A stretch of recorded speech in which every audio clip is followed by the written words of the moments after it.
Background music নিয়ে কিছু কথা বলবো। ব্যাকগ্রাউন্ড মিউজিক কখন ব্যবহার করবেন, কিভাবে ব্যবহার করবেন, ব্যবহার করলে কোনো সমস্যা হবে কিনা, এই বিষয়টা নিয়ে আজকে কথা বলবো। কেউ ভিডিওটি স্কিপ করবেন না, সম্পূর্ণ ভিডিওটি দেখবেন। আর যদি ভালো লেগে থাকে তাহলে অবশ্যই ভিডিওটি শেয়ার করে নতুনদের দেখার একটা সুযোগ করে দিবেন। দেখেন, আমরা যারা প্রতিনিয়তই ভিডিও তৈরি করতেছি, আমরা কিন্তু অনেকেই চাচ্ছি আমাদের ভিডিওগুলোর সৌন্দর্য ফুটিয়ে তোলার জন্য ব্যাকগ্রাউন্ড মিউজিক ব্যবহার করার জন্য। আসলে কিন্তু ফেসবুকে ব্যাকগ্রাউন্ড মিউজিক ব্যবহার করা যায় দুইটা মাধ্যমে। একটা মাধ্যম হচ্ছে, আপনি যখন মনিটাইজেশন পেয়ে যাবেন তখন কিন্তু ফেসবুক আপনাকে লাইসেন্স প্রদান করবে এই ব্যাকগ্রাউন্ড মিউজিক ব্যবহার করার জন্য। আপনি তখন কিন্তু ব্যাকগ্রাউন্ড মিউজিক ব্যবহার করতে পারবেন। তবে এইভাবে যদি আপনি ব্যবহার করেন তাহলে কিন্তু আপনাকে কিছু টাকা ফেসবুককে দিয়ে দিতে হবে। এই টাকাগুলো ফেসবুক কেটে নিবে। নির্দিষ্ট পরিমাণের কিছু টাকা আছে, সেই টাকাগুলো কিন্তু ফেসবুক কেটে নিয়ে যাবে। তাছাড়া আরো একটি মাধ্যম আছে, যে মাধ্যমে আপনি যদি ব্যাকগ্রাউন্ড মিউজিক ব্যবহার করেন বা যারা এখন পর্যন্ত মনিটাইজেশন পাননি তারাও যদি ব্যবহার করেন, তো তার কি সুবিধা এবং অসুবিধা রয়েছে এবং কিভাবে ব্যবহার করবেন এই বিষয়টি নিয়ে কথা বলার চেষ্টা করব। দেখেন, ব্যাকগ্রাউন্ড মিউজিক ব্যবহার করার পদ্ধতি আমি অনেকের কাছেই দেখেছি, অনেক ভিডিও দেখেছি, অনেকের কাছেই শুনেছি। তো অনেকেই অনেক রকম ভাবে ব্যবহার করে। আপনি কিভাবে ব্যবহার করবেন, আপনি কিভাবে ব্যবহার করলে সমস্যা হবে না, এই বিষয়টা শুনেন।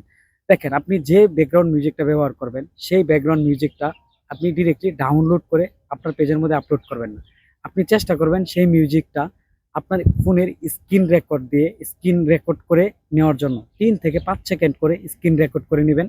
তারপর সেটা ক্যাপকাট বা অন্য যে কোনো এডিটর অ্যাপস দিয়ে আপনি সেটা আপনার ভিডিওর নিচে বসিয়ে নেবেন। তবে আপনি যখন আপনার ফোন দিয়ে স্ক্রিন রেকর্ডটা করবেন, চেষ্টা করবেন আপনার সেই স্ক্রিন রেকর্ডটা যেন 3 থেকে 5 সেকেন্ডের বেশি না হয়।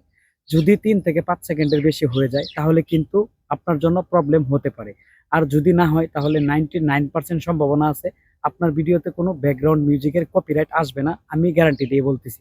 এইভাবে মনে করেন, আমি বড় বড় অনেক সেলিব্রিটিকে দেখেছি সেম ভাবেই। আপনি দেখবেন থস্টপ বিল্লাল, চলন বিনের আড্ডা, এরা অনেকেই আছে এই সেম পদ্ধতিতে ব্যাকগ্রাউন্ড মিউজিকগুলো তারা ব্যবহার করতেছে। তাদের পেজে কিন্তু কোনো রকম কোনো ইস্যু আসতেছে না। তো আপনিও যদি চান, আপনিও এই সেম পদ্ধতিতে কিন্তু ব্যাকগ্রাউন্ড মিউজিকগুলো ব্যবহার করতে পারেন। তবে অনেক বড় বড় কন্টেন্ট ক্রিয়েটর আছে, তাদেরকে দেখবেন তারা বলতেছে যে যারা মনিটাইজেশন পায় নাই এখন পর্যন্ত, ফেসবুকের কাছ থেকে কন্টেন্ট মনিটাইজেশন সেটআপ বানিয়ে নেয়, তারা কি মিয়া ব্যবহার করবে কিনা। দেখেন, তারা ব্যবহার করলে, যদি যারা মনিটাইজেশন পেয়েছে, এখানে বিষয়টা হচ্ছে একটু অন্যরকম। আপনি মনিটাইজেশন পেয়ে গেছেন, আপনি সফল হয়ে গেছেন, আপনি ফেসবুককে ভালো সার্ভিস দিচ্ছেন, মানে ফেসবুকে আপনি ভিডিও আপলোড করতেছেন, ফেসবুক আপনাকে ইনকাম দিতেছে, মানে ফেসবুকের সাথে আপনার সম্পর্কটা হয়ে গেছে অন্যরকম। এখন ফেসবুক আপনাকে অনেক রকম ভাবে ছাড় দিবে। আর যারা এখন পর্যন্ত মনিটাইজেশন পাননি, তারা যদি ব্যবহার করেন তাদের একটু সম্ভাবনা থেকে যায় সমস্যা হওয়ার। হয়তো মনিটাইজেশনটা দেরিতে আসবে, বা তারা যদি মনিটাইজেশন দেরিতে আসে তখন মনে করবে আমি ব্যাকগ্রাউন্ড মিউজিক ব্যবহার করেছি, তার কারণে আমার মনিটাইজেশন আসতেছে না, আমার মনিটাইজেশনের প্রবলেম হচ্ছে, মনিটাইজেশন দেরি হচ্ছে। আসলে মূলত এটা হচ্ছে ব্যাকগ্রাউন্ড মিউজিকের বিষয়। তো আপনি যাই করেন না কেন, একটু চিন্তা ভাবনা করে বুঝে শুনে করার চেষ্টা করবেন। অন্যের কথায় কান কম দিবেন। নিজের চিন্তা ভাবনা দিয়ে, নিজের মেধাকে কাজে লাগিয়ে আপনি এই ফেসবুকে কাজ করেন, দেখবেন আপনার সফলতা আটকাতে পারবে না কেউ। আপনার সফলতা আসবে, আপনার সফলতা থাকবে। আসলে এই ব্যাকগ্রাউন্ড মিউজিক ভিডিওর সৌন্দর্য বাড়ানোর জন্য খুবই গুরুত্বপূর্ণ ভূমিকা পালন করে।